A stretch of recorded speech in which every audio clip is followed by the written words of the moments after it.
As the historic downfall of House Speaker Kevin McCarthy unfolded, there was another history-making moment on the other side of the Capitol.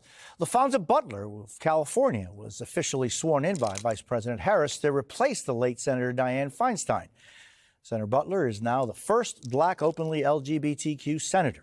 Meanwhile, today, longtime Senator Dianne Feinstein will lie in state at San Francisco City Hall, where she once served as mayor. Her funeral is tomorrow, when President Biden is set to speak at a memorial event for her. Joining us now is California Senator Alex Padilla. Senator, thank you. Always appreciate your time. I want to first get your thoughts on your new colleague, Senator Butler. Thank you, Jose. Always good to be with you. What a contrast, right? What was happening in the House yesterday, and I have some comments on that, by the way, but the upside of what was happening in the Senate, literally history in the making. I've been blessed to know Laphonza Butler, Senator Butler now, since she first moved to Los Angeles in 2009. I've worked with her in a number of capacities, and I know she's going to be absolutely phenomenal during her time in the Senate. She leads with heart, but she's also a strategic thinker, and it's just great to have a partner like her, given the challenges and the near-term battles that we have, not just in the Senate, not just in Congress, but facing the country. Well, and let's talk about the House. What do you make of what happened yesterday?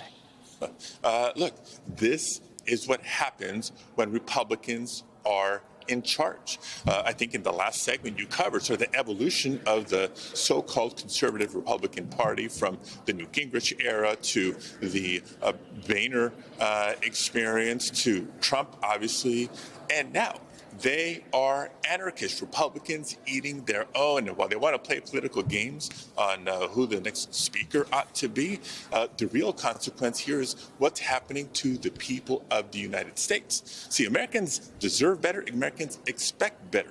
We narrowly averted this government shutdown.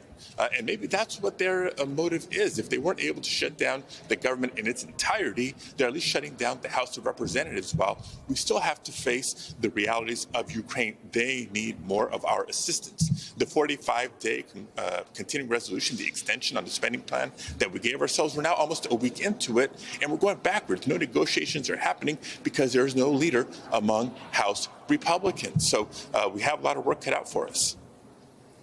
Senator, I want to get your thoughts on what is going on in our country, the humanitarian crisis, that it's really focused on men, women, and children who have made the most incredible sacrifices to leave their country and come to the United States with a dream of requesting asylum. There were hundreds of thousands of encounters along the U.S. southern border in August. Tens of thousands more are on the way. How do, Senator, you deal with this reality of people doing anything and everything they can to have a new life in the United States? Yeah, the first step is, and I've been doing this since I arrived in the Senate, Jose, as you know, appealing to my colleagues to appreciate the various elements of an immigration conversation. There are people who do not flee their homes and their home countries by choice. They flee because they have to.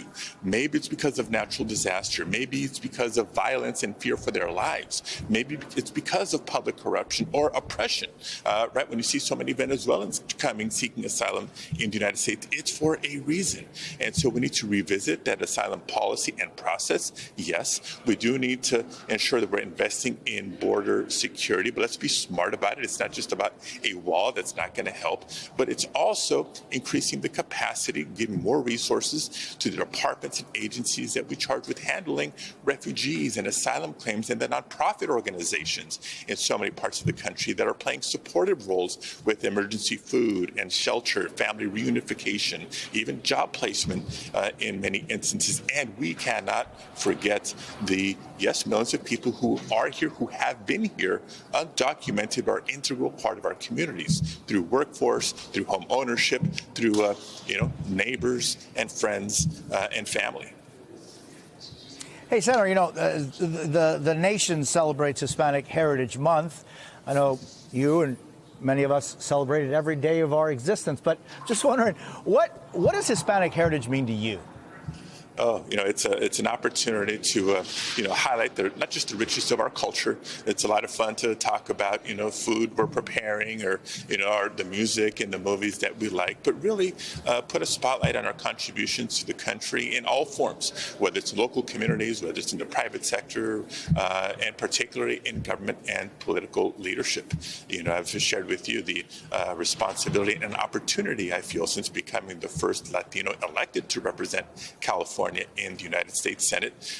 It just means that our political process is increasingly inclusive, and I pray and hope that the policies and our spending plans that come as a result are more reflective of the beautiful diversity